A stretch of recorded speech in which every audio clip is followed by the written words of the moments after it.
I knew from the outset I wanted to make a comedy game. I wanted to make a game that we took seriously when we were making it, but not a game to be taken seriously. It's very, very silly, obviously, 'cause it's a load of toads, one of whom wears sunglasses going around, like, beating up aliens. Let's just go inside and punch whatever we see, okay? Fine. Ha! We had the chance to work with 3 incredible writers, none of whom had written a game before. All of whom come from TV backgrounds and animation.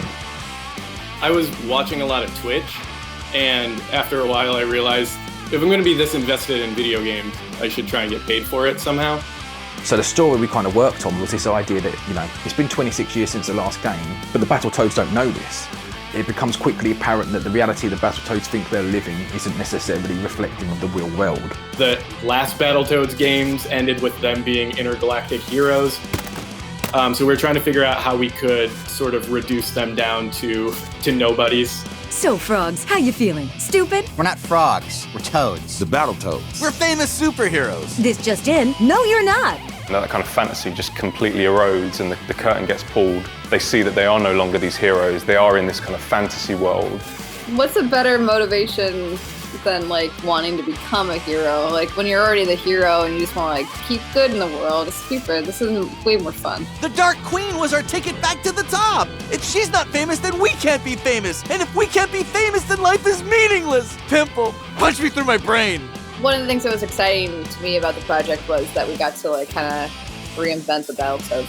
It's not going to be fun just to have them be very cool and punch people for, the duration of the game. So we started talking about character flaws and character weaknesses and things that made them interesting. Are you all conspiring behind my back? Seriously, like, am I paranoid? Do I sound crazy? Am I crazy right now? No way, you're the leader. When I first kind of came onto the project, I was like, well, when's the Vulture coming in? When are we going to get Robomanus? And all this kind of stuff. And it's like, let's just take a step back. Like, they're awesome characters and we can have a lot of fun with them. And they're in the universe. But let's also create some new bad guys, these Topians. What do they look like? I think if you really want something to be funny, you have to mind relationships and personalities.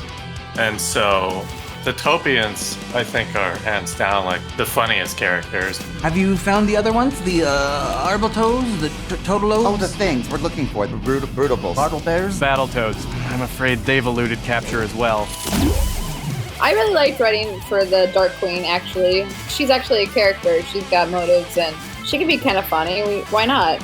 She's sort of just like fit into this natural role of like the level-headed one who's trying to keep them on task. Where are we? Mercury 9, an outer ring planet and home to an old cohort of mine named Jeffrey. And he's see-through? Cool.